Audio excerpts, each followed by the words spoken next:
Udah ini? Udah. Oke, kita ketemu lagi di HOI, pilar kelima demokrasi. Kritik tanpa solusi. Tahu tapi tidak mengerti. Karena kami HI on the weekend.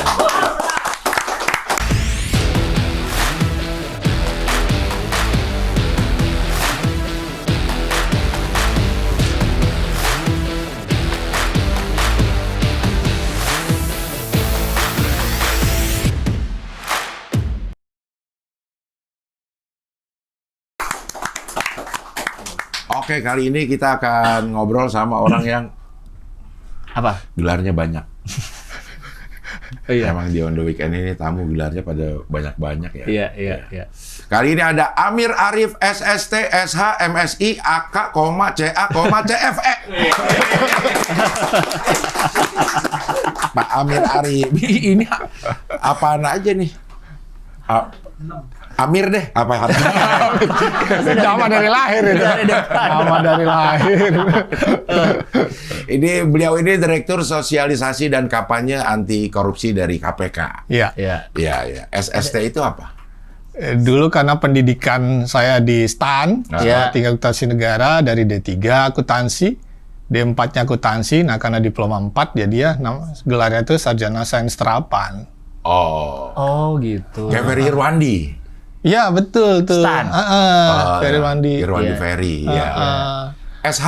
SH karena kuliah lagi di Fakultas Hukum. Oke. Terus ya dapat gelar profesi tuh AK karena akuntan saya. Sekolah lagi nggak akuntan? Enggak, karena karena AK. enggak, itu tinggal registrasi dari Kementerian Keuangan waktu itu tuh. Oke. Dapat register akuntan negara. Terus dapat akuntan registrasi dari Ikatan Akuntan Indonesia, Chartered Accountant. CA. Oke. Cing Abdel tuh. Cing Abdel tuh. Ya. Masa gitu? Ada. Terus ya kuliah lagi di UI, kajian strategic intelligence, dapat MSI. MSI. Itu fakultas apa kalau kajian strategic intelligence? Dulu namanya Sekolah Kajian Strategik dan Global, SKSG, di Salemba kampusnya. Jadi ya belajar tentang So kenal so dekat. Itu zaman tahun dulu tuh. SKSG itu. So kenal so global. So global. Kalau CFE apa ya? CFE itu Fraud Examiner, jadi sertifikasi penguji kecurangan, penguji korupsi lah. Dari asosiasi CFE itu dari Austin, Texas, Amerika. Kesana jadinya? Iya, tapi sertifikasinya di sini. Tapi certified-nya dari sana. Apa tadi kepanjangannya, Pak? Certified Fraud Examiner. Fraud Examiner. Jadi pergi ke Austin, Texas. Iya. Sekolahnya di sana? Enggak, di sini. Semua persiapannya di sini, sertifikasi, ujian di sini, tapi dari asosiasinya dari sana. Dari Austin. Ke Austin, Texas. Iya. Akhirnya langsung kerja di KPK langsung. Dulu ketika lulus tuh masih jadi PNS lah ya, di BPKP namanya, Badan Pengawasan Keuangan dan Pembangunan. Iya. Tahun Dari STAN nih, dari STAN. Dari STAN tuh kan ditempatkan ya karena dinas. Nggak pakai ngelamar ya itu ya? Nggak pakai ngelamar. Enak ya STAN. Duh, emang udah diambil sama ini. Iya, ditempatkan tuh masuk ke instansi-instansi tuh karena kedinasan kan. Lulus ini masuk Kemenq, pajak, bea cukai, ada yang BPK, Badan Pemeriksa Keuangan, ada yang BPKP. Nah, saya ke situ tuh. Tahun 98 tuh. Zaman-zamannya masih demo-demo. Orang lagi demo, kita udah mikir udah ke daerah tuh. Ditempatin tuh. Saya dulu di Sulawesi Tengah. Tahun 98. Nggak bisa nolak? Nggak bisa, udah ditempatin kemana ke sana ya udah ke sana deh. Udah dibayarin sekolahnya sama negara. Masa nolak? Jadi udah ikatan dinas. Udah ikatan dinas. Iya. Ikatan dinas ya. Nggak maksudnya begitu sekolah di STAN. Yang kebayang nih orang bakal yang paling enak ditempatin di mana? Yang paling basah. Yang paling basah. Dari mahasiswa udah tahu ya? Dari mahasiswa tuh kayaknya udah tahu. Udah tahu pasti kan. Dari mana? Ada yang bilang ya tentu dari sumber penerimaan negara. Ada yang bilang dari kepajak lah. Bea cukai lah gitu kan. Tapi kan basahnya itu dalam basah arti yang nggak sah kan. Basah sih harus sah, kalau nggak bak doang. Baknya itu. Betul banget. Harus sah itu. Nah itu dia. Nah tuh pilihan-pilihan kayak gitu tuh yang biasanya tuh jadi bukan jadi pertimbangan, tapi kadang-kadang ada kepengennya ke sana gitu. Pengen sana gitu kan. Apalagi kalau ngeliat, ini tadi tuh zaman dulu mungkin ya, nih instansi ini kayaknya cepat banget dapat sabetan segala macam. Pasti ada tuh yang kayak begitu-begitu. Artinya dari pertama kali kuliah juga kita udah dikasih tahu nih bakal ada pelanggaran apa nih. Karena belajar juga gitu. Udah ada informasi masuk dari senior, dari alumni gitu kan. Apa saja resiko-resiko instansi ini, resikonya apa. Cara-cara yang aman gitu. Cara-cara aman mainnya. Udah gitu. Tapi saya milihnya itu ke Badan Pengawasan Keuangan Pembangunan karena minatnya dulu di audit. Pengennya udah audit investigatif kan, cari-cari pelanggaran, cari korupsi lah gitu kan. Udah minat di situ. Minatnya segitu, terus cocok sama nilai karena kadang ada rankingnya kan. Terus ya udah dah. Dari berapa ratus satu angkatan itu, seingat saya tuh 100 orang deh kami dulu masuk BPKP. Udah penempatan di mana-mana provinsi-provinsi gitu, Cing. Tahun terus KPK itu kan 2000 awal ya. 2000. Iya, KPK itu dibentuk 2002 undang-undangnya. Pimpinannya baru ada 2003, organisasinya baru ada 2004. Gue sempat ngelamar lang, karena dia buka lamaran. Apaan KPK? KPK. Tahun berapa tuh? Tahun segitu gue lagi di radio tuh, gue liat, wih ada ini gue ngelamar. Gak dipanggil. Posisi apa dulu tuh? Kan banyak termasuk yang kayak... masanya Bang Johan Budi tuh, Biro Humas. Mungkin ya, mungkin yang di humas-humasan itu ya. Ada beberapa yang diperlukan gitu. Termasuk hubungan internasional itu, banyak tuh memang. Nah kalau hubungan internasionalnya gue gak pakai dah. Karena IP-nya nggak cukup. Yang terima tapi sama sekali nggak dipanggil? Nggak dipanggil. Iya. Nggak ini. Ini langsung Pak Amir langsung dipanggil atau ngelamar kalau dulu itu seleksi juga. Seleksi juga karena dulu instansi baru gitu kan. Jadi ada beberapa instansi diminta tolong seleksi pegawai di dalamnya, diutus deh tempatkan ke organisasi baru, lembaga baru yang belum kenal siapa sih yang kenal KPK tahun 2004 gitu. Nah gue dulu masuknya 2005 itu. Oh berarti dari BPKP-nya diambil atau diseleksi di BPKP? Oh emang diseleksi ada. Oh gitu. Seleksi BPKP berapa yang minat? Nggak banyak yang minat sebenarnya, orang nggak tahu ini instansi baru kan, nggak terkenal. Apa ini beneran ada tugasnya atau enggak gitu kan? Tahun 2004 lah gitu lah. Selesai terus seleksi masuklah tahun 2005 itu.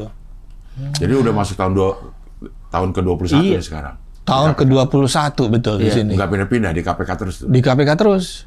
KPK bukan badan yang gampang dibubarin juga sebenarnya. Bukan ada apa namanya kayak ad hoc gitu ya sebenarnya. Iya, tapi dulu orang mengenal gitu kan ini ad hoc apakah temporer atau enggak. Ternyata yang disebut ad hoc itu kan tugas khusus. Jadi sepanjang tugas itu masih diamanatkan, ya masih berjalan ke lembaga ini. Ada, ya? Kecuali ada perubahan politik dan sebagainya gitu ya. Atau selama masih ada korupsi. Selama masih ada korupsi harusnya ini tetap ada. Jaga, gitu. Dan korupsi kayak nggak mungkin hilang. Kalau hilang, KPK-nya ngapain? Kalau hilang nggak ada kerjaan. Balik lagi ke BPKP. Setelah 20 tahun. Kalau hilang ya bagus lah Indonesia. Iya bagus modelnya. Bagus ya. Makmur. Tapi kalau dilihat dari kehidupan sehari-hari, kayaknya sulit hilang ya, Lang. Sulit hilang ya, Lang. Apanya nih korupsi? Korupsinya. Iya. Karena kita secara nggak sadar juga sering melakukan itu, Lang. Lo jujur. Contoh ngapain? Pernah bayar ini nggak? Tilang. Bayar tilang. Oh bayar langsung? Bayar langsung. Pernah. Bayar polisinya? Pernah. Udah lama tapi. Itu korupsi bukan? Karena sekarang yang korupsi sekarang tilang soalnya. Iya sekarang nggak bisa. Itu yang korupsi siapa? Iya, si Gilang apa si polisi? Si orang. Si oknum. Dua-duanya itu supply and demand kan. Dia ditangkap nggak? Harusnya iya. Dia yang minta terus saya bilang gitu. Itu dia kan. Saya bilang gitu. Kalau dia minta berarti kan pemerasan tuh. Oh, jatuhnya pemerasan. Yang minta yang itu. Yang dihukum. Karena konsekuensinya kalau pemerasan itu adalah ada paksaan, kalau nggak dituruti maka yang dipaksa itu didiskriminasi, ditekan gitu. Iya, itu pemerasan. Tapi kalau sudah konsensus, kesepakatan antara inisiatifnya dua belah pihak nih. Nah, yang satu ditanya SIM langsung diselipin. Itu berarti di SIM di sini duitnya. Iya. Nah, itu dua-duanya bisa. Itu suap menyuap jadinya, bukan pemerasan. Padahal dia belum tentu minta gitu.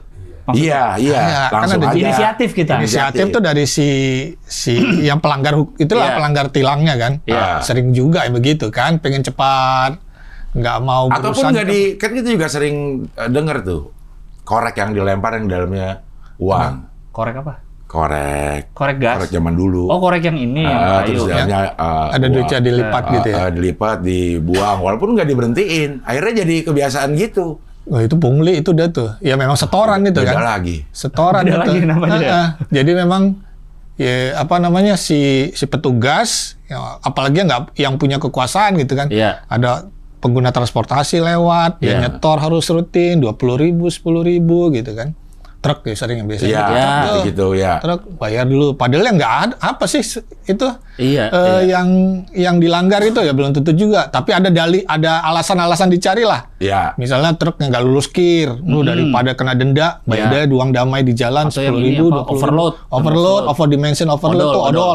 Iya. Odol ya. Tuh bayar juga gitu. Ya, Kalau misalnya pemerasan nih, kayak tadi petugas yang minta duluan. Kalau pemerasan berarti kan dia nih, kita nggak tahu apa-apa. Tapi kita nego, jadi termasuk terlibat. Ya, termasuk jadi udah konsensus terpenuhi itu. Negosiator itu. Ya, misalnya kan dia parasi. Jatuhnya kena negosiator. Misalnya beliaunya nyebut nominal. Yang Terus ada kita tawaran merasa, lah. wah terlalu gede. Masa udah dia meres, kita nyebutnya beliau sih. Si oknum udah. Iya. Si oknum. Si petugasnya dia ngomong nominal nih. Terus kita pengen banget, oke banget segitu. Terus kita nego.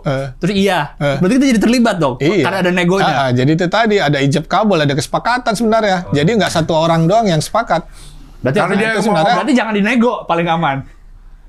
Iya. Kan biasa kan nggak mau repot ya. Iya.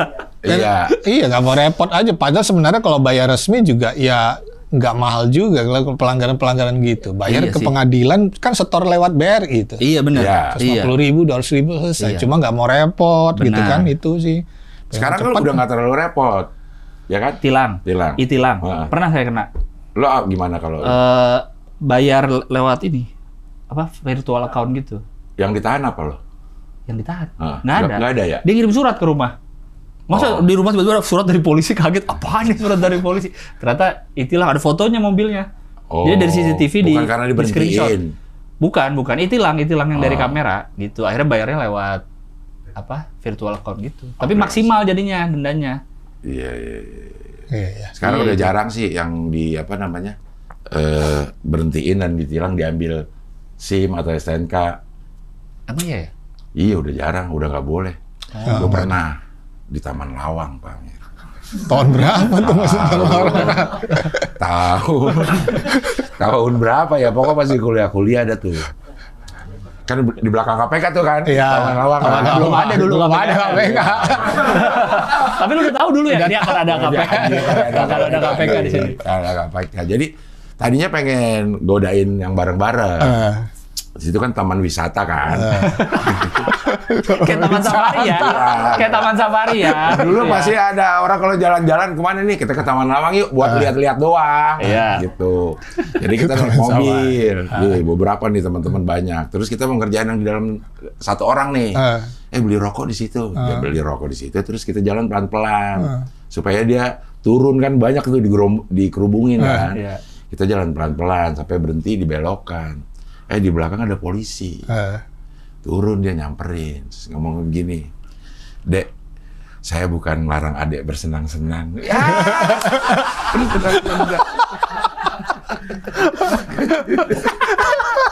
Kenapa bersenang-senang? Ditilang akhirnya, tapi gue nggak nyogok. Pelanggarannya apa tuh dia? Berhenti di ini, Oh, berhenti di jalan. di pinggir Pinggir jalan. jalan. Tapi gue nggak nyogok Akhirnya ke karena nggak ada uang. kalau gak ada duit Bang. Iya, apa mau disogok? Akhirnya ditilang di Ampera dekat rumah lo tuh. Pengadilan. Pengadilannya. Lagi diratain. Kan mau pindah. Iya, Mau pindah sekarang. Hah? Bukan Ke sementara. Ragunan. Ragunan sementara, ntar itu dibangun lagi kan? Oh gitu. Katanya Iya. sih gitu. Iya benar. Jadi sebenarnya kita semua pernah ya, paling tidak berusaha lah untuk nyogok. Nah, Itu kan sadar. Kalau yang nggak sadar ada nggak kita yang nggak sadar? Ini korupsi ternyata. Mungkin nggak Ada ya? Mungkin nggak ada yang nggak sadar. Apa semua pasti Enggak. kayak gitu Kayaknya tuh? tahu lah. Pasti tahu ya. Tapi karena kayaknya ini udah hal yang biasa, Iya. jadi dianggap emang ini hidup lah harus seperti ini gitu. Ngasih gitu. Normal. Dia normalisasi kan. Ini udah tradisi gitu kan. Pernah nggak nih dalam kondisi kalau nggak ngasih malah kita yang merasa bersalah tuh. Merasa nggak enak nih. Dalam hati nih pernah tuh. Saya tuh begitu tuh. Sebenarnya dia nggak minta tuh. Ngurus apa ya? Misalnya ngurus apa adalah dia bantu ngetik atau bantuin tanda tangan. Sebenarnya dia nggak minta apa-apa sebenarnya. Tapi ada nggak enaknya. Ada nggak enaknya tuh kita. Karena begitu udah selesai deh. Kedengeran. Kedengeran begitu. Makasih ya Pak. Iya. Atau misalnya si berkasnya dia nggak pergi, dia masih di situ kan nungguin sesuatu ya. Itu kita jadi nggak enak. Saya tuh langsung pikir, kok bisa gitu ya tapi ya. Nah itulah dia tuh. Terus malah kita yang kayak menghukum diri kita sendiri tuh. Kok kayaknya pelit banget sih ngasih 20.000 uang kopi doang, uang rokok doang. Kok kayaknya lu bakhil banget deh lu ngasih 20.000 aja. Malah kita yang menghukum diri kita sendiri gitu. Nah tadi kali ya sudah terbiasa. Nah memutus rantai rasa bersalah kalau nggak ngasih itu kayak emang agak sulit sih ya. Maksudnya kita karena bangsa yang udah terbiasa mengucapkan terima kasih terhadap sesuatu yang kayaknya orang ini nolongin kita ya. Kita nggak bakal miskin ini, nggak bikin dia kaya juga gitu terus. Padahal dia sebagai pelayan publik yang udah digaji gitu kan, itu bare minimumnya dia gitu ya. Untuk melayani. Untuk melayani itu bare minimum. Nah, untuk bare minimum aja kita masih merasa kayaknya perlu dikasih lebih deh gini. Nah, itu kan apa ya? Norma yang malah sebenarnya kayaknya mesti pelan-pelan deh kita hapus. Karena apa kalau nggak kita hapus tuh makin menormalisasi nanti. Itu masuknya apa kalau gitu? Nyuap, bukan? Enggak, nyuap, gratifikasi. Gratifikasi. Jadi beda lagi. Untuk gratifikasi itu kita ngasih udah beres. Kita ngasih karena memandang dia sebagai orang yang melayani kita. Jadi karena jabatan. Sebenarnya enggak, kalau dia sudah dapat gaji resmi, udah ada insentif, ada tunjangan, take home pay-nya udah ada itu dari negara. Tapi kemudian masih kita kasih bayar lebih, itu sebenarnya udah merusak sistem dan behavior di situ. Contoh lah, kayak parkir swasta nih selalu ada kan no tipping tuh. Di belakang tuh no tipping. Betul. Padahal itu dia orang swasta, yang ngelola ya parkir swasta. Kenapa sih dibikin no tipping? Tadi supaya si pemberi pelayanan jangan bias dan jangan ngasih privilege kepada orang-orang tertentu yang bayar lebih. Jadi kalau ada kebiasaan privilege tertentu pada orang yang bayar lebih, itulah yang sebenarnya merusak sistem tuh. Makanya si parkir swasta ngasih no tipping gitu. Tapi walaupun parkir kita suka itu juga itu. Walaupun pasti kan nyari kan karena gitu. Bantu dong.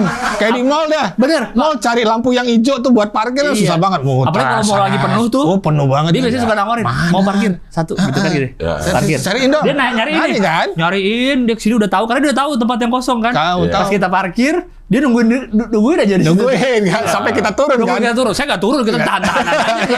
Tahan-tahanan aja dia mau pergi duluan apa kita turun duluan deh. Akhirnya telat. Akhirnya nggak jadi ke mall. Ayo kita kuat-kuatan aja. Yang parkir juga diam aja, dia keluar gak deh. Akhirnya dia masuk ke dalam mobil. Itu. Benar Pak, itu Pak. Padahal dia bukan pegawai negeri kan. Kenapa si perusahaan parkir tuh ngasih aturan no tipping kepada pegawainya? Supaya jangan ada privilege itu. Iya. Tapi kayak rasa kita nggak enak untuk ngasih itu gimana cara ngilanginnya? Karena itu kayak kita udah diajarin dari kecil loh, kalau ada orang bantu baik, kalau lo punya lebih kasihlah gitu. Gimana cara ngilangin yang begitu? Ini mah kita sadar dulu bahwa tugas dia itu ya bare minimumnya dia melayani kita, sudah selesai gitu. Membiasakan dia nanti ternyata ada kita kasih uang lebih dan kemudian pasti dia akan berubah, bias dia pasti. Dia tak akan tanda kalau datang lagi, wah duit masuk nih gitu kan, orang yang sama yang suka ngasih duit pasti beda dengan orang yang nggak ngasih duit itu. Itu namanya dalam teori itu namanya dilema moral. Dilema moral itu kalau seorang pelayan publik terbiasa menerima small gift, hadiah-hadiah kecil, nanti di kemudian hari pasti dia akan bias dalam memutuskan satu orang yang biasa ngasih dengan orang yang tidak biasa ngasih. Pasti bias tuh. Nah, itu yang mau kita putus sebenarnya dilema moral itu.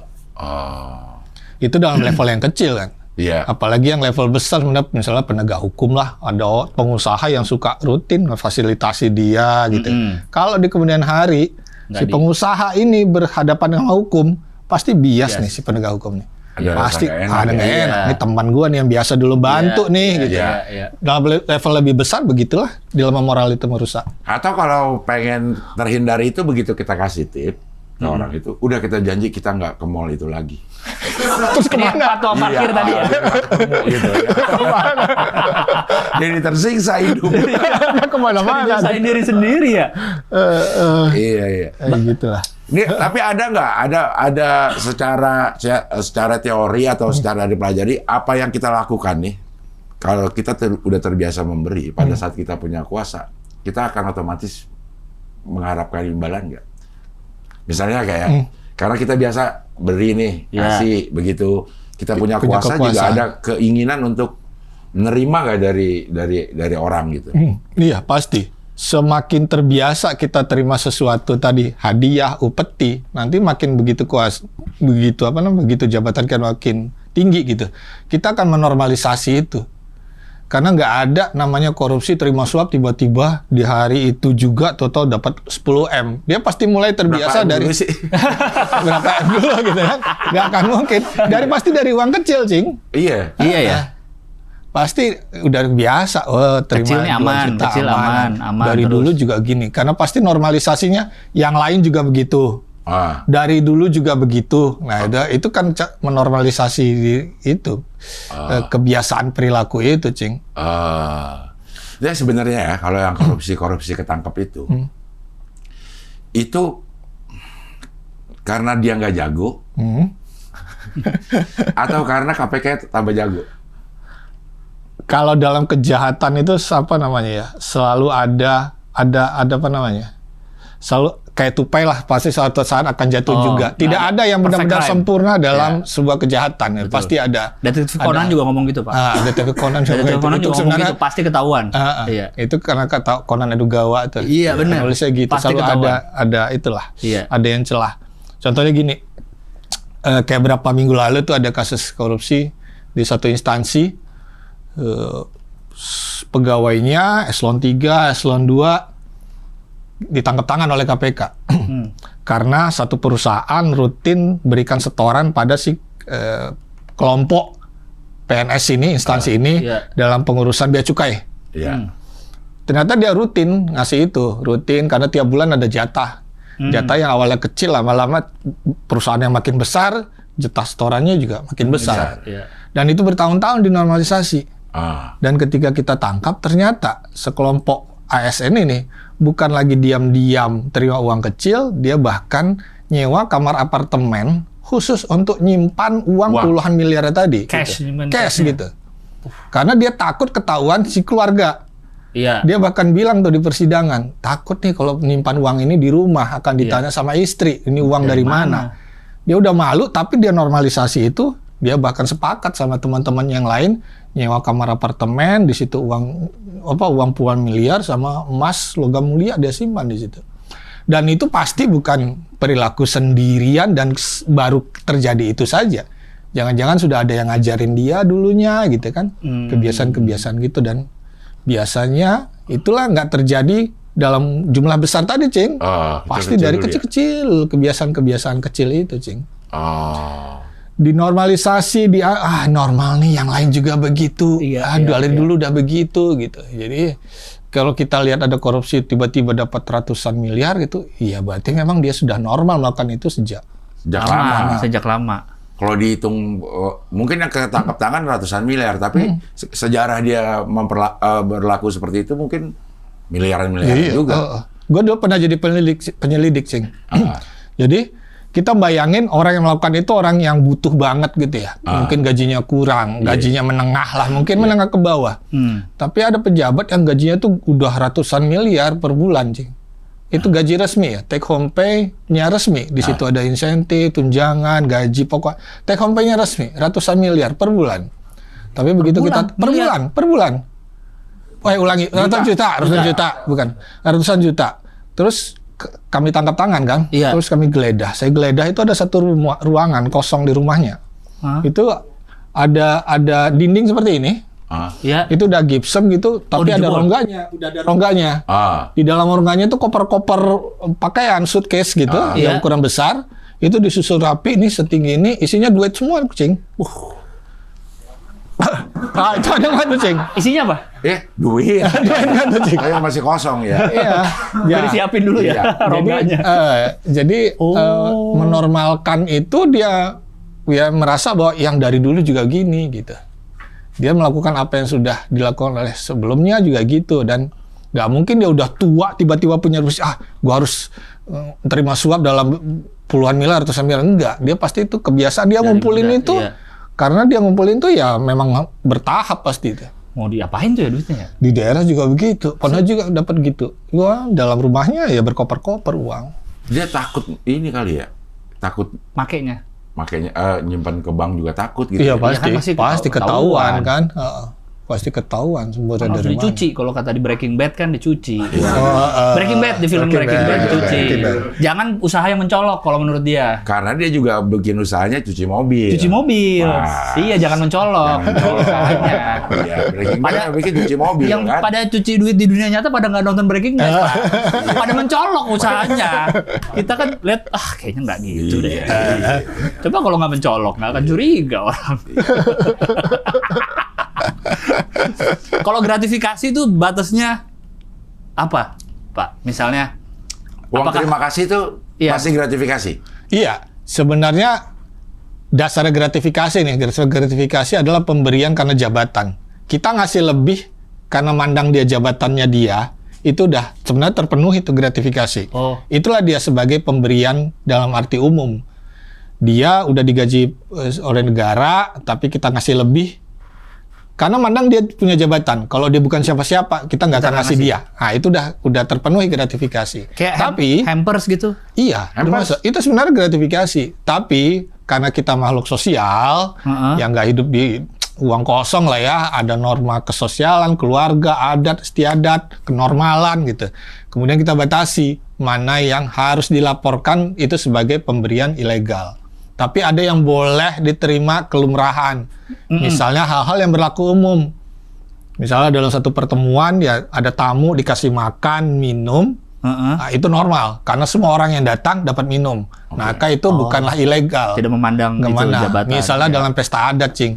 Mau dia di kantor jabatannya apa, tapi kalau udah pesta adat ya bawa kerbau, bawa beras.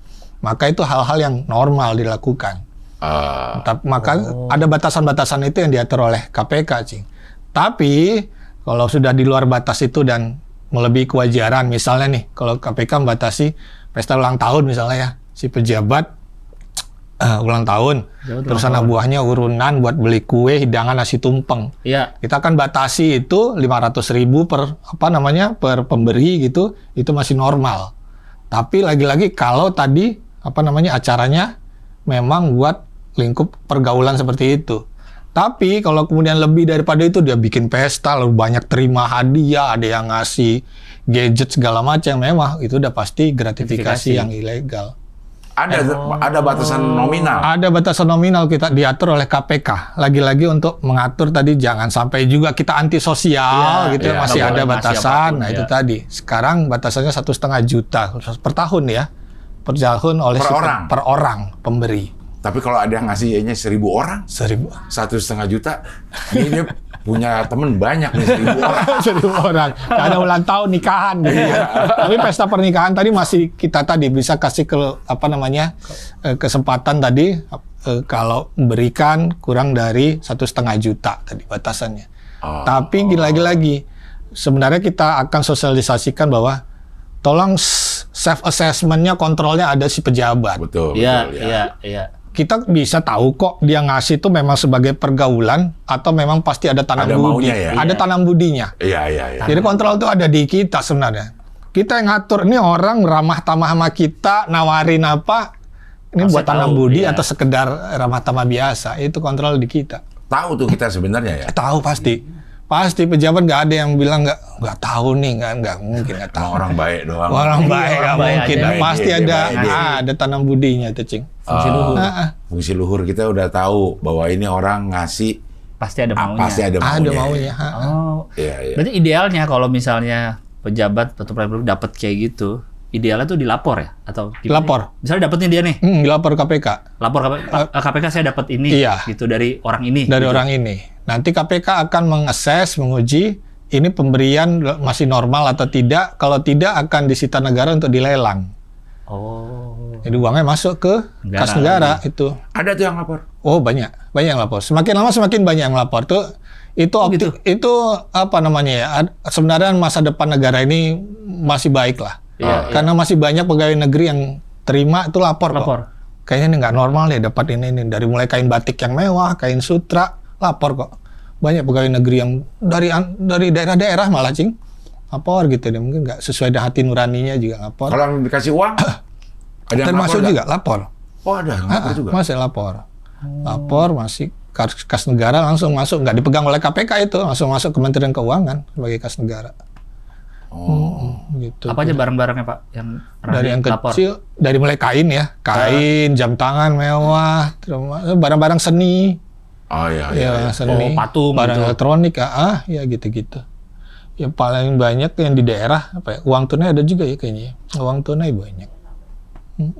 Bahkan ada yang hebat tuh. Berapa tahun lalu kejadiannya dia penghulu dari Kementerian Keuangan tuh. Nah, Penghulu.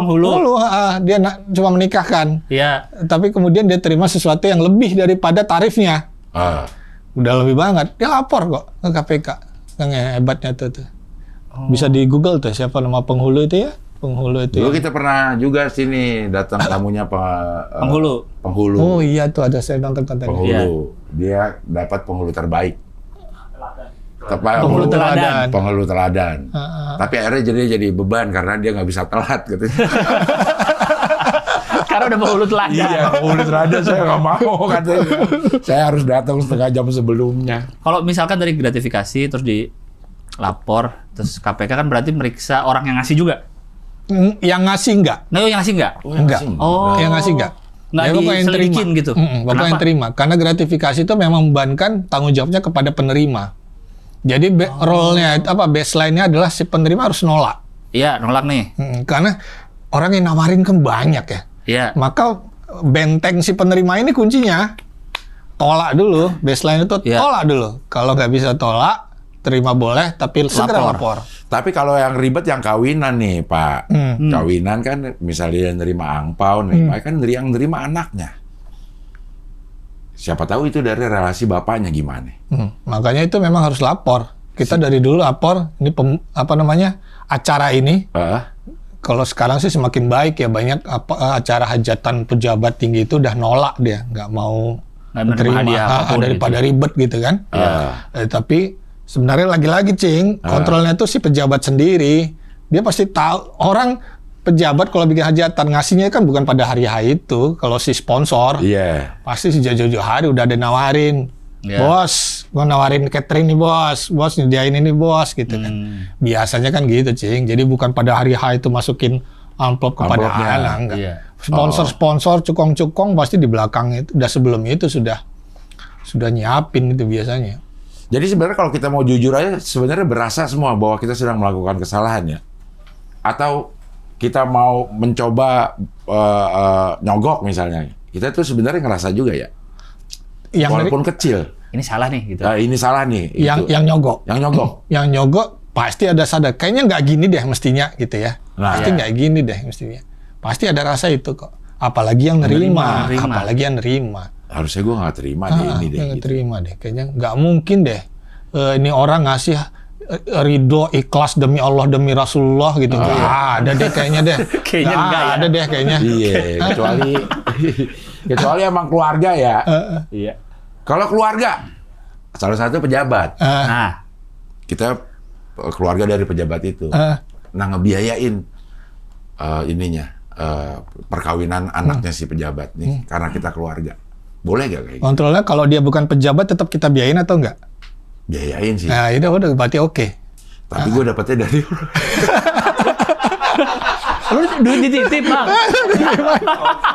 Sponsor juga. Emang bisa dari mana aja ya? Iya, bisa sih, benar selalu sih. ada peluang. Selalu ada peluang ya. Emang dari diri sendiri udah sadar. Gue dulu meriksa orang nih. Baru masuk KPK tahun 2005, Cing. Yeah. Meriksa saksi nih, bukan tersangka nih, meriksa tahun 2005.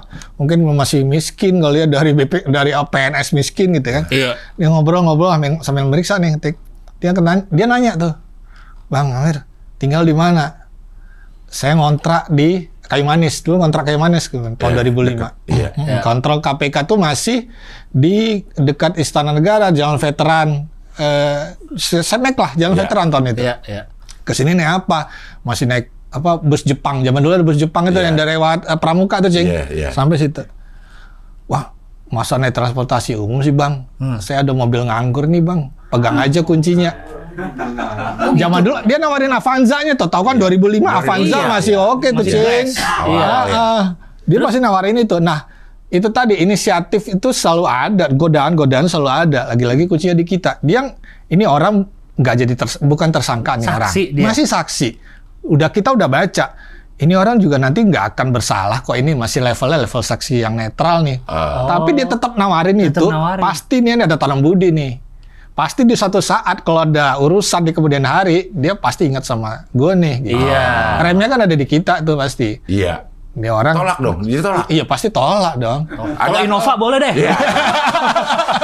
Matic gak? Saya manual belum lancar nih. Kalau Matic bisa saya D doang nih. Iya. Jadi saksi aja orang dipanggil KPK karena emang takut. Iya, saksinya bawaannya takut kali, Pak. Dia kan pengen mulus. Orang pasti pengen cepet kelar. Pengen nanti urusan lancar. Kalau berurusan lagi sama siapa namanya Amir Arif dari KPK ini gitu kan. Pasti udah ada itu. Gua tahu dia bakal jadi direktur nih. 20 tahun kemudian dia bakal jadi direktur nih. Atau tuh mungkin Pak Amir baru masuk waktu itu kan. Itu tes dari KPK kali. Iya kan? Juga. Iya kan? Mungkin. Ini anak baru kita tes nih. Iya. Ini kan Avanza. Iya. Manual.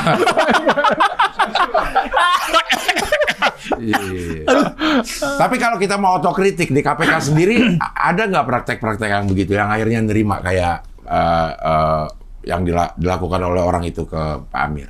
Ada beberapa kejadian yang akhirnya terungkap bahwa ada pegawai KPK melakukan korupsi di dalamnya kan. Paling terakhir tuh pengawal tahanan tuh, penjaga rutan. Penjaga ruang tahanan tuh. Ya terima setoran dari tahanannya, masukin handphone ada tarifnya. Ada berapa orang yang itu akhirnya bukan cuma sekedar pelanggaran, itu udah pidana dan kita hukum masuk penjara sekarang. Jadi selalu ada, Cing. Setiap ada kalau kata apa namanya? Kalau kata mantan Presiden Amerika Serikat tuh Abraham Lincoln, nearly all men can stand adversity. Hampir semua orang tuh bisa lulus kalau diuji kesusahan. Tapi ujian yang paling berat adalah kekuasaan. Jadi begitu ada kewenangan tadi, kekuasaan, apapun nggak pandang level yang tinggi, level yang rendah aja kalau udah punya kekuasaan pasti ada godaan buat manfaatin kekuasaan itu buat diri sendiri. Jadi semua orang yang di KPK juga sadar dong bahwa banyak orang yang pengen nyuap orang KPK pasti. Iya, pasti selalu ada godaan buat orang lain tuh untuk memuluskan urusannya di KPK. Dan tadi di instansi manapun semuanya setiap ada kewenangan pasti ada resiko untuk curang di situ. Yang terbit kayak tadi lah urusan kita di kantor lurah misalnya. Kewenangannya apa sih? Cuma tanda tangan ngecap cekek gitu. Itu udah tetap kekuasaan bagi dia. Pasti ada cara dia dapetin 20.000 dari tanda tangan, 20.000 dari stempel. Itulah dia kegodaan kekuasaan itu, Cing. Tapi ya, ini gue pengen tahu deh. Kalau yang misalnya OTT, kok yang di OTT kok bisa nggak tahu sih? Maksudnya? Gue nggak tahu ada yang mau datang. Maksud gue gini, gimana cara nanyanya ya? Kalau kita nih, kalau gue ya diikutin, dibuntutin, atau kan tahu kalau OTT nerima ini segala macam, ini sekarang resikonya udah begitu gampang. Siapa tahu bukan gue yang disadap, tapi telepon-telepon mana yang disadap akhirnya ininya ke gue gitu. Kok masih ada orang yang berani gitu untuk OTT? Padahal itu kemungkinan ketahuannya lebih besar sekarang. Lebih besar. Iya. Karena godaan uangnya lebih menggoda daripada untuk berhati-hati. Misalnya ada berapa kali yang kita tangkap, dia tahu bahwa dia akan melakukan kesalahan nih. Dia udah tahu nih dia akan terima suap nih. Dan dia tahu itu salah. Dan dia tahu juga duitnya udah cukup sebenarnya. Tapi dia bayangin kalau nanti dia terima lagi, lumayan nih 10M. Lumayan 20M. Dan itu lebih membuai dia daripada ketakutan tadi, Cing. Seringnya gitu, Cing. Psikologis banget berarti ya? Iya, jadi emang hasrat terhadap uang itu luar biasa tuh. Makanya greedy-nya itu mendorong dia untuk melakukan kejahatan itu berulang-ulang. Ada yang udah berbulan-bulan, Cing, udah tahu nih. Ini kayaknya gue ketangkep KPK deh kalau untuk terima lagi. Bahkan terima lagi nih.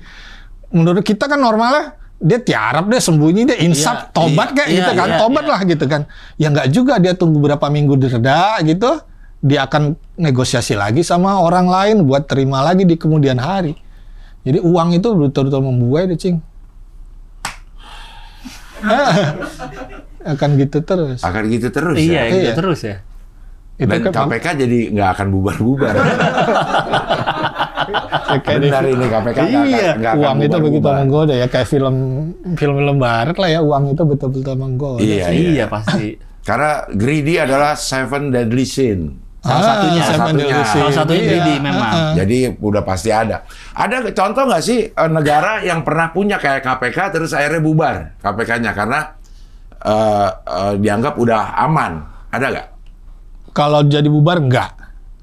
Jadi salah satu. Jadi nganggur ada. Jadi berubah itu perannya jadi lebih ke pencegahan, tata kelola. Korea Selatan begitu, Kak.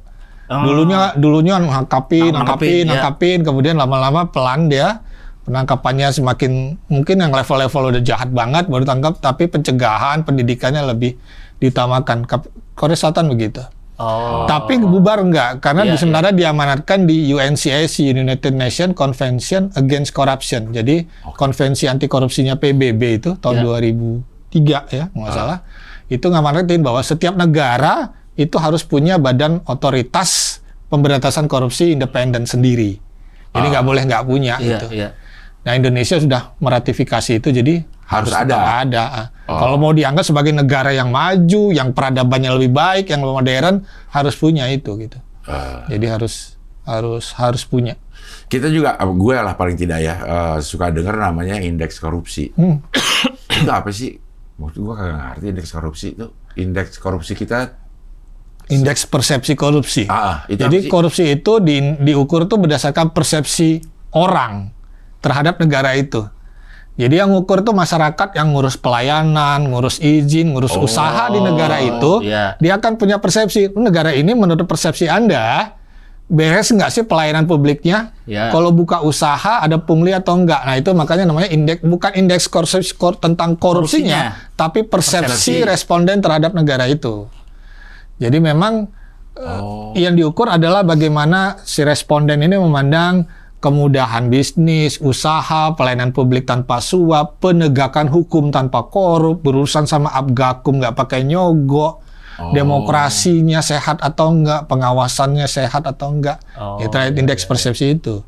Dan semakin tinggi semakin korupsi? Semakin tinggi dari 0 sampai 100 itu semakin anti korupsi. Berarti level masyarakat terhadap negara itu semakin baik. Nah, Indonesia sekarang pontennya 34. Dari 0 sampai 100. Ada yang paling tinggi negara mana yang masih keinget? Paling tinggi itu 4 negara paling tinggi, 4 negara Skandinavia, Swedia, Denmark, itu di atas 90, di atas 85 itu. 85, 88 ingat saya. 90 itu jadi udah tinggi-tinggi gitu. Jadi kalau misalnya kayak gitu disederhanakan ya, dari 100 orang, kita kan 34 ya. Kita dari 100 orang, berarti 66 orang ngerasa masih korupsi. Iya. Kira-kira begitulah kalau di orang kan. Tapi ini dari banyak indeks tadi nih. Dari banyak indeks surveinya kepada responden ada pelaku usaha, bisnismen, pengacara internasional gitu. Jadi memandang bahwa kalau Indonesia tahun lalu itu 38 masih. 2024 38, 2025 turun jadi 34. Malah turun ya? Malah turun. Lagi-lagi karena itu indeksnya paling rendah ini, Cing. Bang Gilang, paling rendah adalah di sektor penegakan hukum, justice, sama di demokrasi. Berarti pengawasan tata kelola pemerintahan, birokrasinya di Abgakum, di sektor politik itu masih dengan uang gitu. Yang paling rendah kita di situ. Paling rendah di situ. Indeks persepsi korupsi. Padahal udah banyak tempat-tempat instansi yang ada tulisannya. Katakan tidak. Bukan, bebas daerah. Oh iya, zona integritas. Zona integritas. Wilayah bebas. Kalau lihat tulisan-tulisan itu. Saya persepsi saya masih rendah berarti itu. Iya, kalau lihat tulisan itu lah. Kalau katakan tidak pada korupsi aja dulu, berapa bintang iklannya ke Gap. Iya benar. Iya benar ya. Gimana ya gitu ya. Iya. Kalau dari pengalaman Pak Amir, paling gede pernah nangkep orang yang korupsi berapa? Puluhan ratusan miliar. Buset. Udah gila banget lah pokoknya. Ratusan miliar. Ya nggak mungkin sendirian ya? Nggak sendirian, pasti ya? itu tadi kan. Kita bahas juga kayaknya korupsi nggak mungkin sendirian. Nggak mungkin sendirian. Jadi pasti. Padahal ya kalau memang greedy nggak ada ya, oke, lo korupsi oke. Korupsi 20 miliar, Pak Arif. Kita masukin SBN. Kita sebulan dapat 100 juta, udah. Udah cukup korupsinya 20 M aja ya? 20 M. Udah cukup. Udah cukup banget itu. Kita masukin aja ke SBN. Sebulan 100 juta kita udah hitung. Nggak ngapa-ngapain. Iya. Kalau nggak ada greedy ya? Iya, kalau nggak ada greedy ya. Iya. Kayaknya berat deh. Alarm cukupnya tuh kayaknya bisa berubah terus. Kayaknya akan geser terus deh, Cing. Iya, akan geser terus deh. Karena kita kan masih ngebayangin nih, Pak. Misalnya nih ada testimoni nih ngomong ke saya gitu. Kalau di PNS di DKI Jakarta, hitung-hitungannya lah bisa buat KPR rumah, cicilan mobil, tabungan pendidikan, kesehatan, buat liburan, hitung-hitungan nomornya Bang katanya. Kayaknya kalau dikasih 40 juta sebulan demi Allah demi Rasulullah nggak ngutip sana sini deh. Iya. Normalnya gitu kan, hitungannya normal gitu. 40 cukup lah gitu. 40 cukup lah, nggak perlu ngapain deh, nggak perlu ngutip-ngutip dari mana-mana masyarakat deh bilang. Digaji lebih juga berubah lagi level cukupnya itu, Cing. Pengen lagi pasti berubah, Cing. Pengennya udah nggak cukup deh kalau kemana-mana naik mobil Jepang. Pengen punya Rubicon. Nggak cukup Avanza. Nggak, Cing. Pasti berubah. Avanza manual udah nggak nyaman nih. Nggak kedap suaranya. Berubah terus. Iya. Nambah lagi pengen ini tiba-tiba bosen deh naik sepeda motor kemana-mana. Pengen klub motor besar, klub gede, berubah lagi. Sumber dari mana? Nggak mungkin dari gaji. Dari mana-mana sumber. Nah, level itu hasrat itu akan nggak berhenti. Tapi lingkungan ngaruh juga nggak sih, Pak? Misalnya lingkungan kerjanya nih, misalnya ngelihat teman-temannya pada main motor gede, itu kan ada. Pasti. Kok bisa ya mereka? Kok bisa? Kok yang senior dulu bisa dapat itu ya? Iya. Gimana caranya? Niru kan? Manusia itu kan yang modeling, niru, yang nyontoh. Iya. Atau gini, atau ada nggak yang memang nggak niat, tapi lingkungannya berlaku seperti itu, akhirnya kalau dia nggak ikut, nah yang kayak gitu tuh, yang katanya dijebak. Lo akan dimusuhin, misalnya gitu. Jadi. Bisa juga, ada cerita begitu juga. Waduh. Pengennya masuk jadi PNS muda yang idealis, yang luar biasa. Tapi dapat senior yang udah ngajarin dia, cari sumber-sumber dari ilegal tadi. Lama-lama awalnya terpaksa, lama-lama terbiasa. Awalnya ngakunya pressure, lama-lama jadi pleasure. Anjay. Pressure jadi pleasure. Pleasure jadi pleasure. Itu oke. Tapi banyak Pak yang kayak gitu ya? Oh iya, emang dia awalnya enggak nih? Awalnya enggak. Awalnya tadi punya idealisme anak muda lah.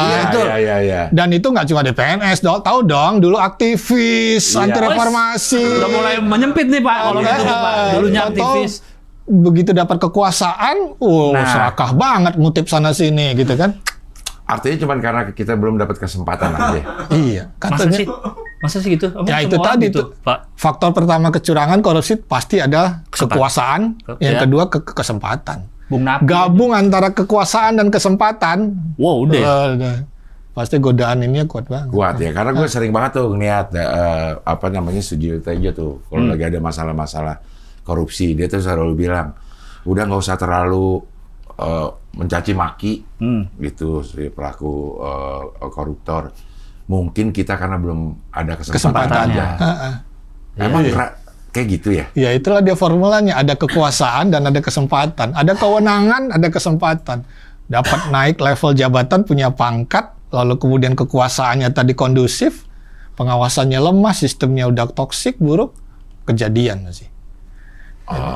Jadi kita jangan maki-maki koruptor dulu. Kenapa? Belum ada kesempatan. Ya dong. Kita tadi mikir kan 20M doang udah cukup masukin SBN. Coba kalau tiba-tiba ditawarin nih, ada 50. Iya, ambil. Orang 20 aja 100 juta sebulan.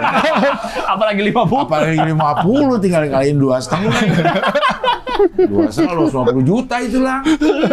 Duit masih utuh 50 miliarnya. Iya ya. Iya, emang greedy-nya itu sih ya. Walaupun ya memang ada kesempatan terus. Ada nggak orang nih yang tadinya berhasil nolak. Giliran pertama kali nerima ke gap.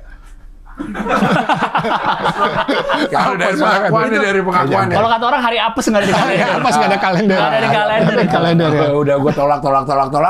Ke gap. Kayaknya enggak deh. Yang kena itu pasti emang udah terbiasa, terbuai, menganggap ini aman-aman aja gitu.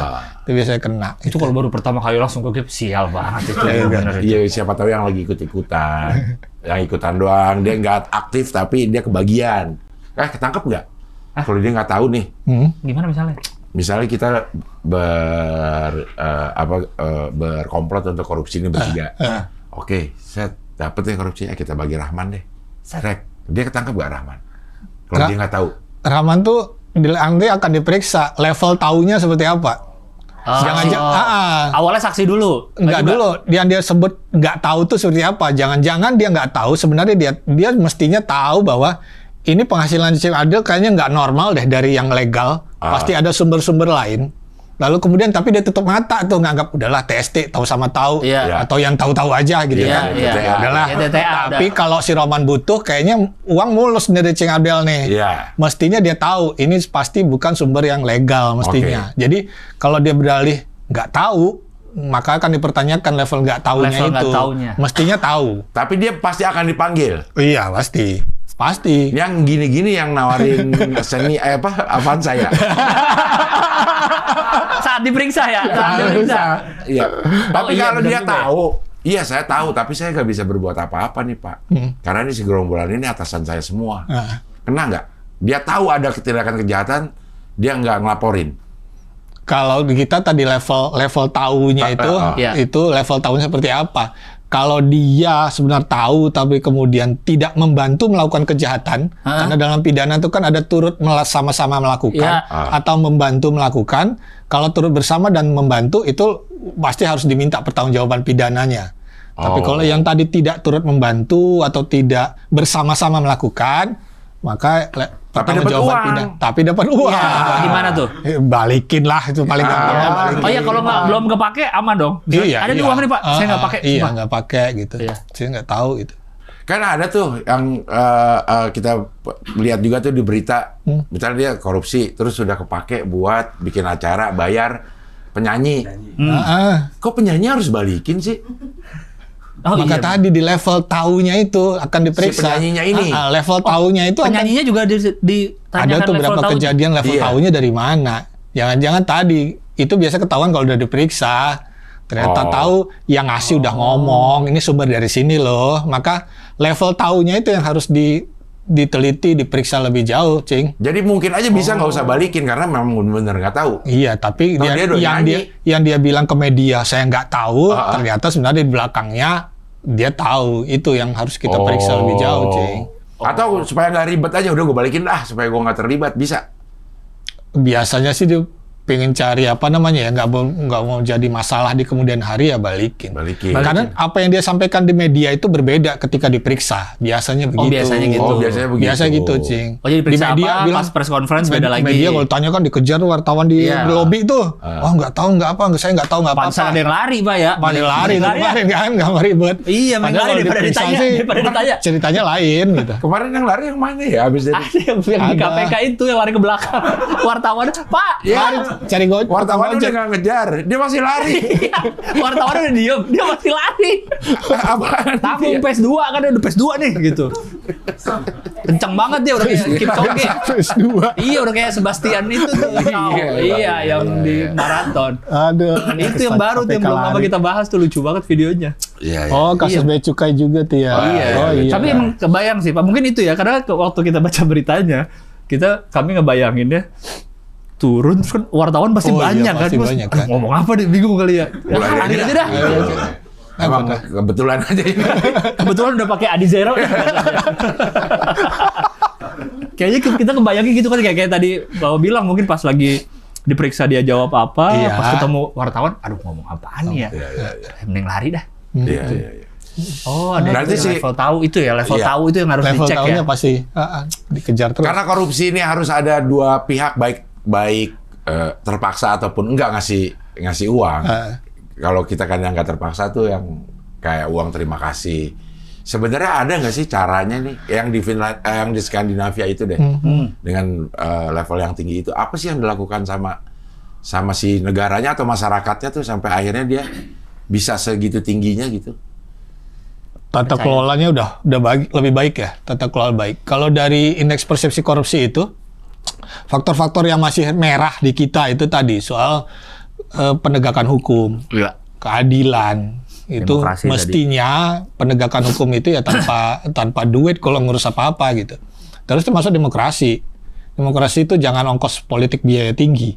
Karena salah satu kajian KPK mengatakan faktor pemicu korupsi adalah ongkos politik biaya tinggi kita. Ongkos politik ya tadi beli suara, vote buying, buat nyuap voter supaya terpilih. Gitu. Ongkos politik biaya tinggi. Nah, itu tuh mesti dinaikin tuh. Kalau mau negara kita raportnya membaik. Gitu. Nah, tapi kan yang dua kejadian itu dilakukan lebih banyak oleh orang yang berkuasa atau oleh gimana ya caranya ya? Yang pertama tuh misalnya yang aparat penegakan hukum, apa-apa diselesaikan dengan uang. Siapa yang menyebabkan itu? Apakah masyarakatnya yang memang mau nyogok supaya cepat selesai atau si aparatnya yang ngasih tarif untuk menyelesaikan ini? Ada nggak survei atau penelitiannya? Dulu ketika KPK berdiri, dan belajar sebenarnya dari Hong Kong. Hong Kong dulu kan begitu korup lah penegak hukumnya. Membereskan negaranya harus anti korupsi, harus mulai dari penegak hukumnya juga harus bersih. Itu jadi dulu wajib penegak hukum di negara itu harus bersih. Makanya hakim, jaksa, dan polisi itu harus bagus dulu tata kelolanya, rewardnya baik, rekrutmennya harus baik, semua pengelolaan pelayanan publik di 3 penegak hukum ini harus baik. Itu dulu benahin. Jadi langkah paling fundamental membentuk negara anti korupsi itu di sektor penegakan hukum. Itu belajar dari Hong Kong. Jadi pada saat ada orang mau coba nyogok, itu bisa dihukum. Lo melanggar, ngeluarin uang gitu. Nah ini gue udah bisa dihukum nih untuk nyogok. Untuk nyogok? Nggak diterima sama Gilang, malah dilaporin. Nah lo mau nyogok gue ya gitu. Ada nggak tuh hukumnya? Percobaan suap itu. Gini, yang disebut mencoba untuk suap itu pasti ada diatur di pidana. Jadi bahwa kalau suap kan pemberi dan penerima salah. Ya. Jadi kalau udah mencoba itu memberikan hadiah saja, janji aja, itu udah terpenuhi. Ada pidananya. Janji aja ada pidananya. Ada pidana itu ngasih janji. Gue nanti saya kasih deh. Itu sebenarnya udah terpenuhi unsur pidana suapnya di situ. Ngasih janji aja, nanti kalau mulus, nanti selesai terbit suratnya saya kasih deh. Itu udah terpenuhi, Cing. Itu suap menyuap, Cing. Udah kena tuh si orang yang berjanji itu. Iya, udah kena. Buktiinnya bisa nggak? Kalau dari janji buktiinnya bisa nggak? Pas diperiksa gitu. Dia udah janji nih, mana buktinya? Saya janji. Jadi emang sebenarnya kembali ke si yang punya kuasa ya. Tinggal diancam aja lo udah nyoba nyuap gue, lo ada pidananya nggak jadi. Nggak jadi biasanya. Iya. Tapi jarang sih kayak gitu. Udah janji, tapi jangan di sini tempatnya ya. Gitu. Nunggu sepi, nunggu malam. Nunggu malam. Nyari tempat. Nyari tempat, wah macam-macam dah. Kan ada orang yang bilang nih, maling pasti lebih jago dari orang yang dimalingi. Ada alarm ada itu juga karena ada maling. Ada CCTV ada karena ada maling. Bener nggak sih teknologi maling atau teknologi korupsi semakin canggih tiap tahunnya? Modusnya berubah pasti. Iya. Zaman dulu awal masuk KPK tuh kalau kita orang nyuap aparat itu pasti kan langsung direct tuh. Iya. Direct si penyuap datang sendiri bawa uang untuk diterima sama pejabat. Iya. Itu tuh tahun 2005 kita OTT tuh begitu. Kayak gitu. Bawa tas, dia bawa ke rumah. Dia bawa tas, nanti janjian di kebun sawit mana gitu, pindahin bagasi dari mobil ke bagasi si penerima. Film bener ya? Iya, begitu zaman dulu. Koper gitu nggak sih Pak? Ini uangnya. Kan kalau atau bagasi kan dibawa dulu. Tuh dicek satu dulu aslinya nih gitu. Udah percaya aja sih kardus ya. Kardusnya udah ditutup itu kan. Masa melakukan tindakan yang mengkhianati kepercayaan masyarakat, tapi udah saling percaya. Saling percaya. Unik ya? Unik ya? Kita udah saling percaya nih. Iya, padahal uang gua ada, dia bisa lo terima nggak ada yang palsu uangnya. Nggak usah diperiksa ya. Padahal ini untuk bohongin orang ya. Iya. Iya unik juga ya bener. Oh dulu kayak gitu tuh bener ya? Direct ya. Ih kayak film-film bener ya? Iya betul. Itu kayak film betul. Kemudian berubah, ada middleman-nya pakai perantara. Tahun 2008, 2009 itu kita menyebutnya evolusi korupsi. Berubah. Evolusi korupsi. Belajar juga mereka Belajar ya. pasti. Adaptif. Mengikuti perkembangan zaman. Oke. Kayak ini kan ada berita tuh, sawer biduan. Rekeningnya pakai rekening OB. Iya. Beli tanah pakai nama kolega. Oh iya. Berarti yang pakai orang tengah itu tetap pakai uang cash, tapi ada orang tengahnya. Oke. Berubah lagi tuh 2011, 2012 nggak pakai orang, perantaranya pakai money changer. Ngopernya money changer. Jadi kita cukup ke money changer satu, nanti money changer berurusan sama money changer si penerima.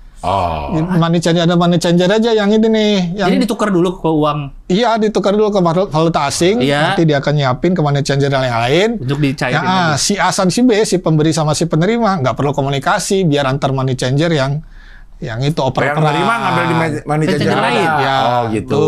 Berarti money changernya berkomplotan juga. Iya. Tahu dong. Tahu pasti. Terus berubah lagi evolusinya, pakai shell company perusahaan cangkang. Pakai perusahaan, siapin ke luar negeri. Iya, di kepulauan apa tuh? Ya, daerah-daerah negara tax haven lah, Caribbean, British Virgin. Kemudian berubah lagi, nggak pakai shell, shell company-nya nggak cuma 1, 2, berubah lagi sampai lintas negara.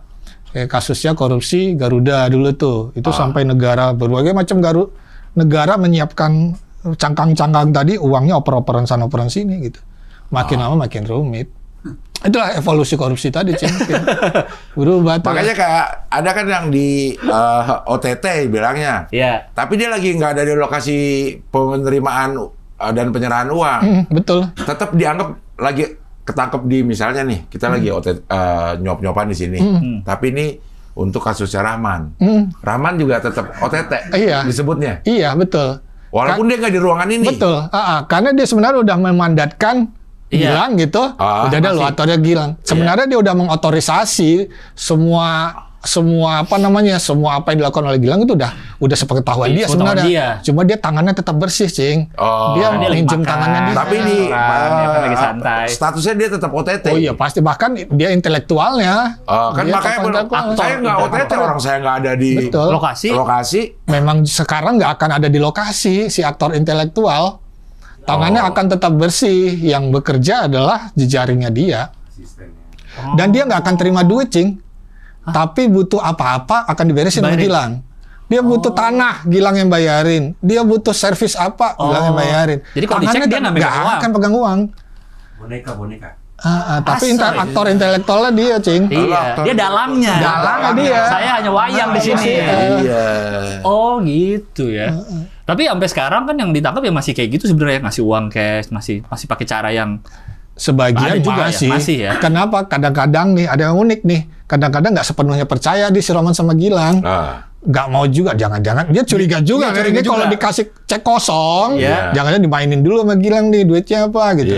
Jadi dia ngapain? Dia tetap tetap ngontrol Gilang. Ada yang udah punya tanah nih. Tanah udah atas sama Gilang, istri Gilang, supirnya Gilang. Ini si Roman bersih nih. Tapi dia nggak mau dong tanahnya hilang nih. Ada perjanjian di belakang bahwa semua tanah ini itu sebenarnya beneficiary ownernya adalah Roman. Jadi ada naskah di belakangnya yang tetap ngunci nih gitu. Kayak yang ke game mau bohongin mobil orang banyak segala macam. Iya. Tanah atas namanya tapi atas nama siapa? Sebenarnya atas nama orang lain kan, kan bukan Roman, tapi di belakangnya sebenarnya ada catatan yang menunjukkan si pemegang surat ini nggak boleh macam-macam tanpa izin si owner aslinya gitu. Nggak nyangka lo man, bener. Ternyata lu sepinter itu ribet untuk atur-aturnya ya. Iya. Mencangkok rambut. Aman. Karena untuk nutupin itu emang harus ribet gitu. Makin lama harus makin canggih. Dan harus mau ribet mereka, kalau enggak ya gampang ketahuan pasti ya. Betul. Itu loh uniknya. Greedy tadi ya. Greedy ya. Tapi ada nggak nih kasus yang si KPK tahu ini sebenarnya korupsi nih, tapi tidak ada dalil yang bisa menangkap dia. Ada nggak? Kayaknya bau-baunya korupsi nih gitu. Kayak bau korupsi, tapi gue pakai pasal ini nggak kena. Pasal ini nggak kena gitu. Pemerasan enggak, gratifikasi enggak. Gitu. Kok ada uang nih yang kita tahu gitu. Ada nggak kosong di situ sampai si orang tuh bisa kita lakuin ini tidak terkena korupsi, tidak kena penyuapan, tidak kena gratifikasi. Karena kuncinya pidana kan pembuktian di persidangan, Cing. Kalau ini pembuktiannya sidang ini bisa atau enggak gitu. Itu lebih gitu. Ini baunya nih pemain nih orang misalnya gitu kan. Tapi membuktikan dia pemain kan harus ada dan bisa dibawa di persidangan. Nah, yang paling berat adalah pembuktian. Kuncinya pembuktian aja sih. Pernah kalah nggak KPK? Anda pernah. Pernah jadi vonis bebas sih orang? Pernah, ada berapa kali ya? Saya nggak hafal tuh kasusnya. Pernah ada vonis bebas, ada yang sudah kasusnya tersangka kemudian di pra-peradilan. Di pra-peradilan. Peradilan juga ada, kasus tersangkanya akhirnya kemudian gugur, ada juga. Tapi itu dinamika hukum sih, Cing. Ada hal-hal yang tadi diputus di persidangan yang harus kita hormati. Kalau udah diputus persidangan harus kita hormati. Iya. Walaupun secara kayaknya dari modus-modusnya mah dia korupsi nih, tapi tidak bisa dibuktikan secara hukum. Tidak bisa dibuktikan secara hukum. Licin. Ada nggak yang kayak ini, Pak, yang kayak di film-film nih? Dia penjahatnya, dia jago, tangkep, akhirnya dia jadi kerja di KPK. Ada gitu tuh. Karena dia udah tahu. Catch me if you can. Iya. Akhirnya karena dia udah tahu modus-modusnya, jadi dia bantuin yang baik deh gitu. Yes. Ada nggak yang jadi tobat gitu? Nggak ada ya? Ada tuh kayaknya. Kayaknya nggak ada ya. Atau kalau ada penonton di sini yang nonton podcast ini gitu ya. Jadi tobat gitu. Akhirnya saya membantu di pihak baik deh. Gitu. Karena saya udah hafal nih. Karena itu bisa resiko juga, Lang. Nanti malah KPK yang ikut. Apa? Ikut jahat semuanya. Sama dia satu ya? Sama dia satu. Mendingan kagak lah, gak usah. Karena ada yang gitu kan, yang dia nge-hack ini, terus akhirnya dia jadi di pihak baik. Siapa tahu dia karena ininya. Mempelajari ini dari mana Pak KPK untuk yang modus-modus baru? Misalnya untuk, kayaknya nanti akan kedepannya akan ada modus korupsi gini deh. Belajar dari fenomena tiap kasus per kasus. Terasa tuh berubah dari tahun 2005 dengan tahun 2008, 2012 berubah itu modus-modus. Jadi bisa ngira-ngira lagi udah nih, kelihatan. kayaknya akan bentuknya gini lagi nih. Karena pelaku tuh akan belajar sama kasus yang ditangkap oleh KPK pasti ya. Jangan gitu lagi deh. Jangan gitu lagi deh. Berubah deh caranya gitu. Itu tadi ulang 2005 deh, kayaknya udah lupa deh. Retro. Iya. Balik ke retro gitu. Udah lupa deh cara-cara 2005, 2006 kayaknya udah lupa deh KPK, ulang lagi deh. Kan kayak tren aja Pak, tren kan ngulang juga kan, kayak tren fashion apa gitu siapa tahu tren korupsi. Ngulang juga. Vintage. Iya, vintage. Tapi ke gap pasti itu. Lu bawa-bawa gini. Udah ke gap banget udah. Vintage. Siapa tahu kan dia cari-cari cara lagi ya. Jadi memang karena ada dua pihak, pemberi dan penerima, dua-duanya kita harus benerin ya, Pak Amir ya. Oh iya. Supply and demand ya. Iya benar, supply and demand. Kita sebagai masyarakat sebenarnya apa sih yang bisa kita lakukan untuk meminimalisir tidak terjadi praktek-praktek ini yang dari yang kecil-kecil aja ya. Mulai dari diri sendiri dulu deh. Kayak sekarang nih, yang berapa hari ini kalau ngikutin masalah jual beli kursi di SPMB, penerimaan murid baru. Oh iya, benar. Baru tuh. Pengen nitipin ponakan, anak. Ada yang pakai joki. Zonasi juga tuh, zonasi sekolah. Iya, itu untuk melanggar zonasi. Iya. Ada yang titip kakak, kartu keluarga, entah siapa dengan situ. Nah, itu remnya sebenarnya ada di masyarakat gitu lah. ada di masyarakat. Jangan pilih jalan pintas, shortcut kalau itu udah melanggar prosedur. Nggak ada kebanggaan kan melakukan itu. Iya. Nggak ada kebanggaan. Pasti ada aja cara buka-buka peluang. Ayo siapa yang masuk sekolah sini nih, gue titip nih. Ada justipnya sekarang kan. Ada pejabat anggota DPRD ini yang menjanjikan bisa duduk di sekolah ini, SMA ini gitu, bayar. Nggak pakai gratis gitu. Nah, bangga nggak kita melakukan itu? Jadi kalau berdasarkan psikologi sebenarnya harus bangga dulu untuk pada posisi yang benar dulu. Sebenarnya naluriah manusia itu biasanya katanya bangga sebenarnya bisa melakukan sesuatu yang benar. Yang benar. Gitu. Mulai dari situ dulu.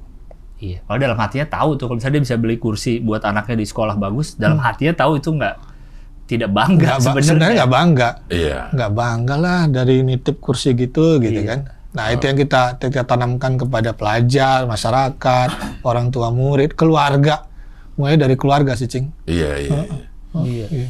Tapi kalau sebagai orang tua saya emang kayaknya, gue pengen usahain dapat sekolah si anak gitu. Ya tapi nggak kebanggaan juga sih ya. Apalagi diceritain nih, nak gue bayar nih. Kasih aja anak ya. Anaknya ya. Anaknya kasihan. Iya kasih ada anaknya. Nanti malah anaknya bisa jadi bibit-bibit gitu lagi nanti ke depannya Pak ya. Jangan mungkin anaknya dia suatu saat akan jadi bagus tapi dia punya noda kayaknya. Oh, gue dulu waktu SMA dititipin om gua nih karena ternyata ternyata malu kan gak enak. Itu ada dasar-dasar kebanggaan itu yang mestinya kita. Jadi deh. Nitip apa, Cing? Tadinya mau kemana anak?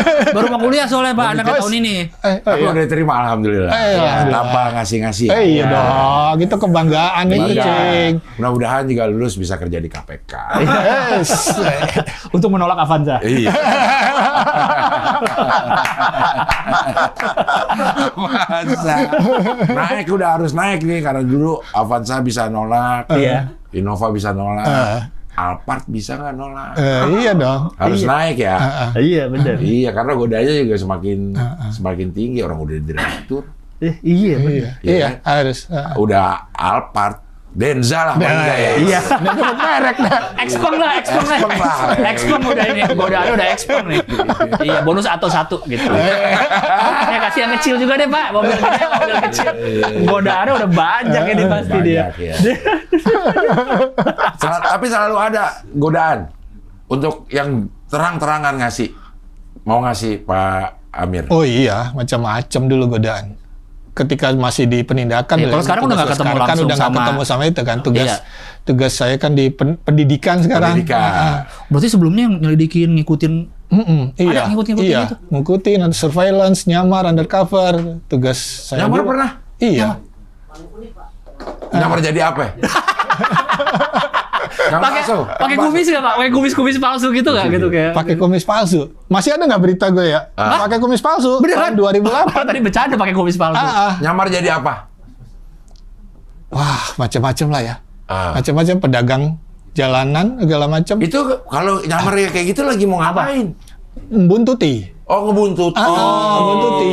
Biar untuk membuktikan ini bener dia nih. Membuktikan supaya dekat ke lokasi tempat kejadian suap menyuap. Iya. Makanya kita kan.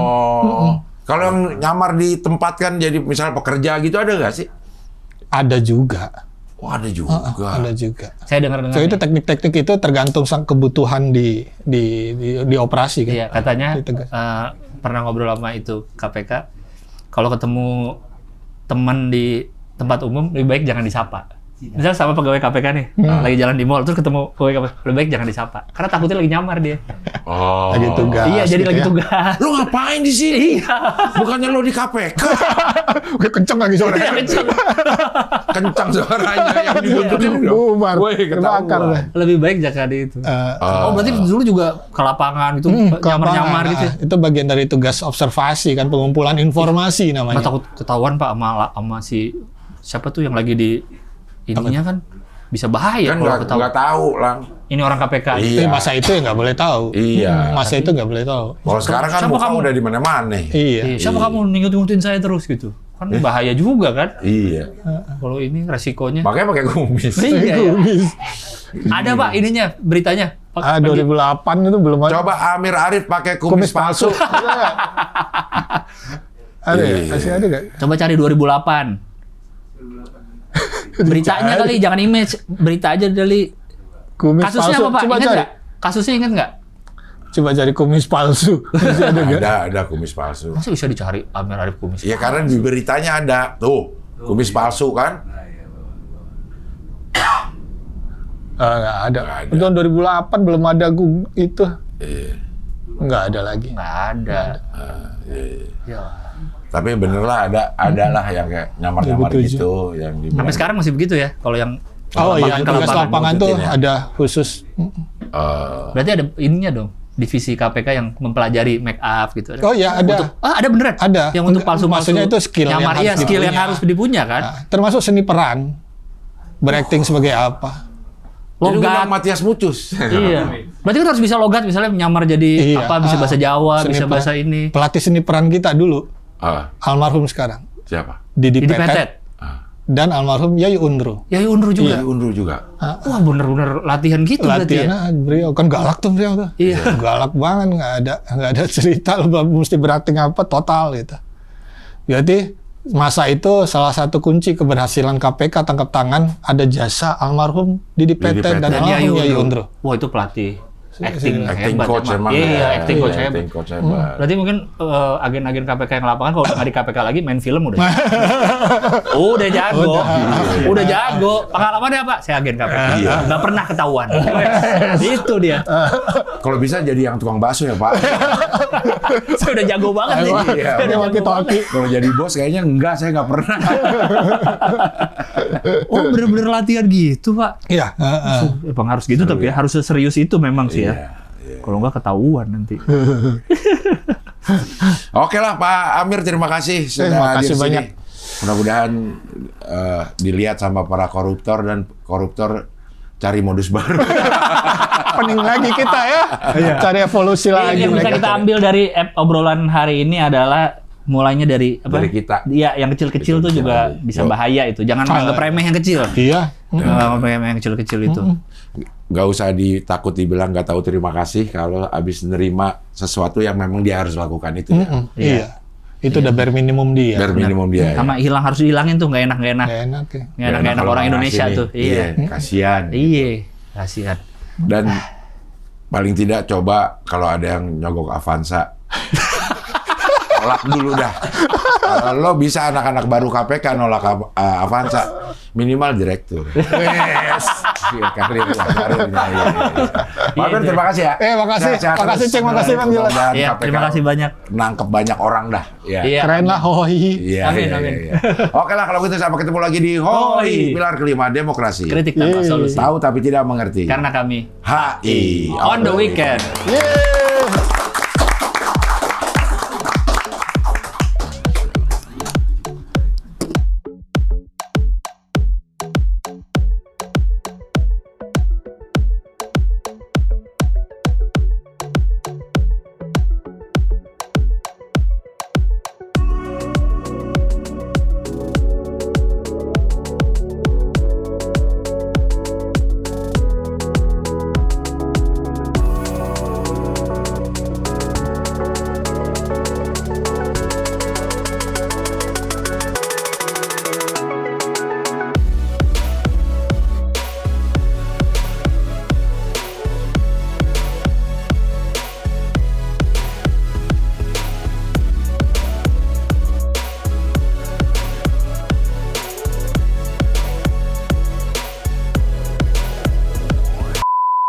Lu sebenarnya kalau penonton setia channel ini ya, Iya.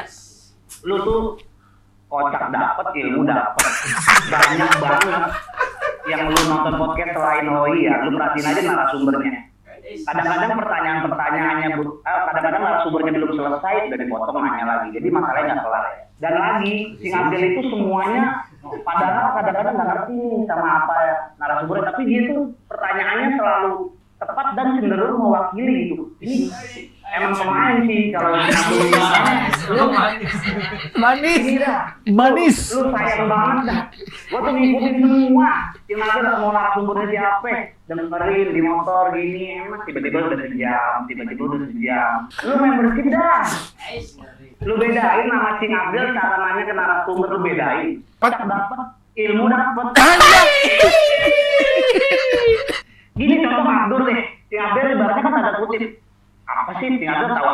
Legends, tapi pertanyaannya tahu. Seakan-akan siapa dia main. Emang itu rank berapa kalian? Emang itu abis Legends emang apa? Jauh kan? Padahal siapa dia nggak ngerti kan konteksnya. Artinya kocak dapat Ilmu dapet. Nggak bisa tektokan. Nah,